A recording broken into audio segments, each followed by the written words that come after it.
Hello, I'm Bob the Bookerer and welcome to my channel. And today I wanted to talk about this book that's just been shortlisted for the International Booker Prize, and that is On the Calculation of Volume by Solvej Balle and translated by Barbara Haveland. And I'm going to talk a little bit about this. I'm going to try to avoid as much as possible going into spoilers, partly also because it's a book where spoilers are less of a thing. It's a book that's more meditations on something rather than necessarily being as intently plot driven. But regardless, I'll try and flag that before I get to that part. Anyway, let's get talking about this book. So, taking this book, so this is one of, I think it's meant to be in a set of 7 or 5. It's of quite a few books that are due to be part of this. At least I think there are a fair few more in Danish.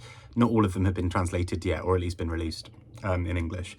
But the core part of this book, at least, is around a character, Tara Selter, who wakes up one day and realizes that she's in essentially a bit of a Groundhog Day where the day keeps on repeating.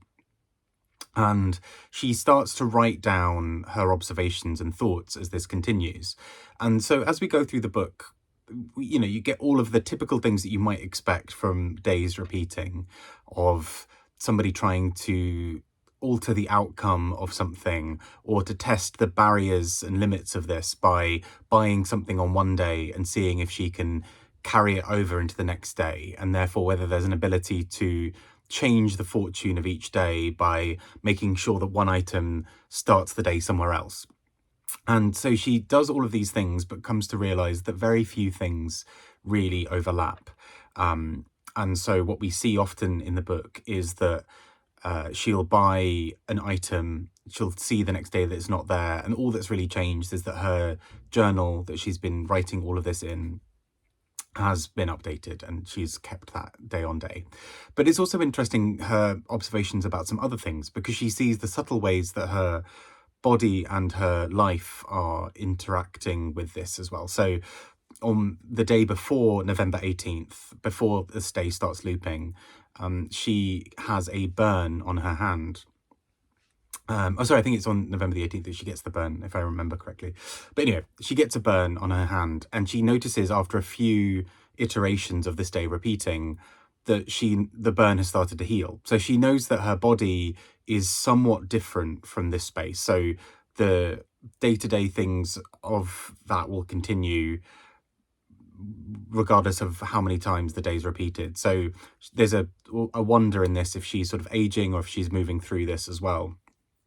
But she also notes that sometimes there are some inconsistencies where there are items that frequently will just respawn essentially where she'd left them, where she'd got them the day before.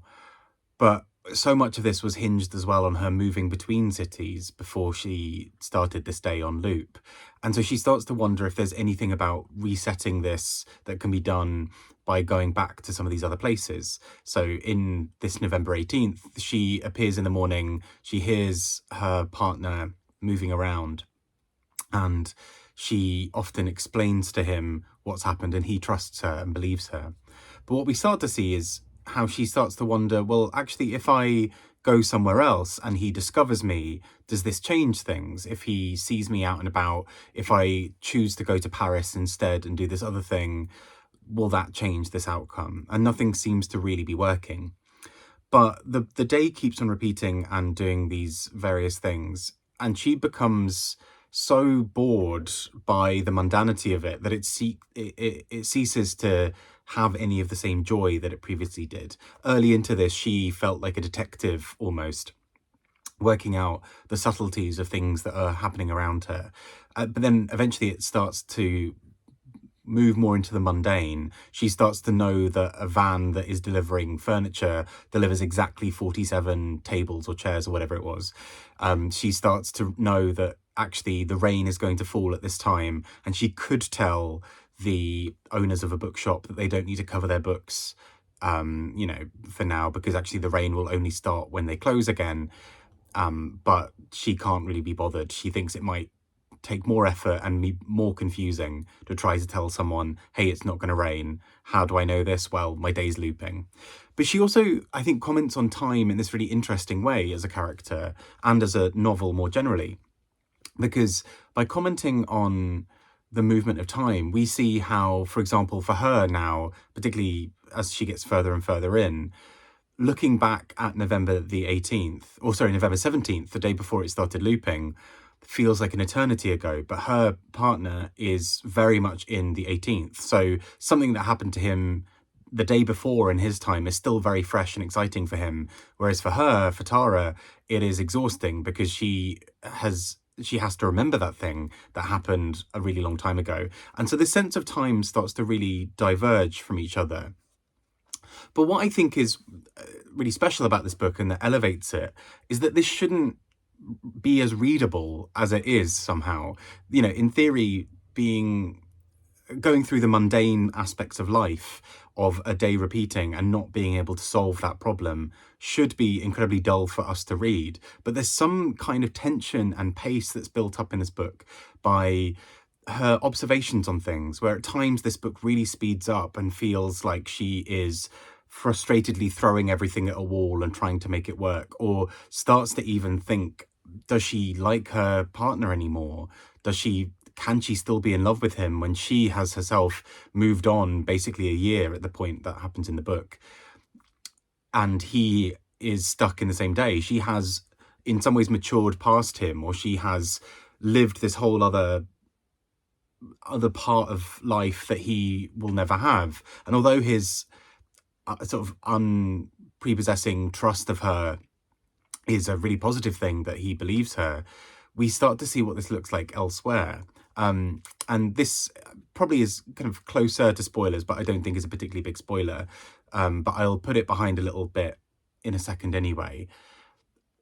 But there are some ways that this book shifts towards the end where we start to think about what this might actually really start to be like. Is this a dream or a nightmare? And I think before I go into spoilers again, I just want to talk about the book more broadly in terms of its themes. I think it does something really special here in terms of talking about time and meaning and our place within the world through this lens. We think about how beautiful it might be to have a day where we know everything that's going to happen and can predict things and can change the course of things. But actually, if that never changes the course of anything, what does that achieve? If we are able to predict our partners in a way that makes them unappealing to us, what does that mean? Is it a bad thing that our partners can be reliable and trustworthy? We know what we can depend on them for, or is that a really unexciting thing that zaps any love or care away from a relationship? And it throws out all of these sorts of questions whilst also having these deeper meditations on life and memory more generally. The way the character talks about books, and particularly because she is it's introduced right at the beginning that she and her partner, their life is around books. And so what does it mean to look at these old manuscripts that are from a specific time, when they are in many ways saying the same thing that they've always said, and maybe now we view them with different eyes because of our own things? What does that mean? How does this all thread together? So I'm really intrigued to see what this looks like as part of a bigger set of books, and whether this is an initial thought piece that starts something else in books 2, 3, 4, whatever. Yeah, I found this utterly captivating, and there are moments that feel incredibly tense and pacey, which should not be the case for a diary entry about a day repeating, particularly in a day where not much happens and she walks around thinking about things. That doesn't sound like it should be the most compelling book, but somehow I found this really ties together and threads together in a really interesting way. And particularly to talk about this next bit, which has some spoiler elements to it. So please be warned if you want to do that part yourself. But if you are leaving me here, thank you so much for stopping by. But if not, let's talk a little bit about the end part of this book. So towards the end of this book, the narrator, Tara, starts thinking about something slightly different. So a few things happen close together. She is worried that she's lost her notebook, and this would in many ways mean that she's lost these records of what repeated days have looked like for her. And that in some ways throws another spanner in the works. If we can't remember how many days we've been in this, does that change things? If you're not sure if it's day 280 or 281, what does that mean? does your sense of reality or where you are slip because of that? And particularly when we get closer and closer to day 365, and the narrator, sorry, starts feeling a little less sure of herself. We're told in one part that she double checks and says to Tom, her partner, that what she's living in is a year that doesn't have a leap year.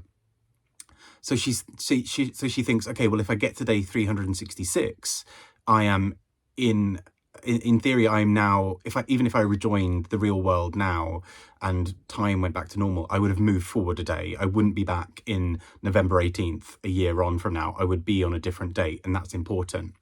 But what it starts to also throw up for her is she then becomes less sure of that. She references it again, and the fact that she's double checking this means that we're starting to get a sense of all of this time blurring into each other. Early on, these days are a bit more meaningful. What happens on day 3 versus day 4 can feel quite special to her. And she's still trying things out. She's still learning things. But by day 365, she knows everything that there is to know about that day. Or so she thinks. But quite close to that 365 date, she bumps into people who she's not seen in any other iteration that she's done so far, or at least not for a long time. And she suddenly realizes that when she goes to tell them the story, they think she's mad, and they really can't piece together her story, where she says, look, if you move that thing, then I touched it, then I would get burnt, and that's what happened originally, and look, you can see my burn mark, I got burnt. And then she has these other things of, well, no, I bought this coin, and you'll find actually the coin's not there, it's here. And these things, which would sound like someone has absolutely lost their mind if we met them in any other setting, she's really trying to convince them that she's there. But it causes this weird social difficulty, because now she is there in a setting where people think, okay, our friend has lost it. But what she's saying has some hallmarks of potentially being true. And I thought this book was really interesting for how it starts leading us there, of actually, after a while, do you start to not trust yourself within this reiteration of a day? If a day keeps repeating, do you get to a point where you're sick of the day, and where something that you may have noticed on day 3 suddenly feels like a surprise again because you're so far past it? And I thought the book was so interesting for how it achieved this. Yeah, and particularly towards the end, we end with this idea of her diving into a day, which she teased us with a few days before. And so we start to get this idea of, is she herself starting to loop now, where she's no longer seeking anything new in any of these days, but she herself is starting to become a product of this repetition, and is starting to not understand where she is within it all either. And not to, I mean, we're in the spoiler section, but she mentions diving on day 366, and we essentially are left on some form of cliffhanger about whether she will wake up in a new day or not, with more of the assumption that she's probably still stuck in the same day, because there's been nothing else that's moved that maybe gives us the indication that she's changed the day. But I thought this book was so captivating for how it did that, how we start to distrust elements of what she's saying slightly, because she herself is less fixed on what is happening now than she used to be. She was a lot more certain at the beginning of this book, but we see as she sort of unravels towards the end of this book, and particularly when she has that interaction with 2 people who previously were these close friends, and now who she doesn't really feel like she recognizes, because in many ways she's not seen them for a year, but for them they saw her a couple of days ago. And that really throws into sharp relief how these characters are interacting with each other, and maybe exposes things that were hiding there before that she maybe hadn't seen because of proximity. So yeah, anyway, I think this is a really interesting book, and I'm very excited that this was on the shortlist. I think this is a personal favourite on the shortlist so far for me, and yeah, I see what all the hype is about. I'm really intrigued now to read the rest of this series, this multi-book series. I hope you've enjoyed this book, and please do leave comments with your thoughts on the book as well. Take care and speak to you all soon. Bye bye.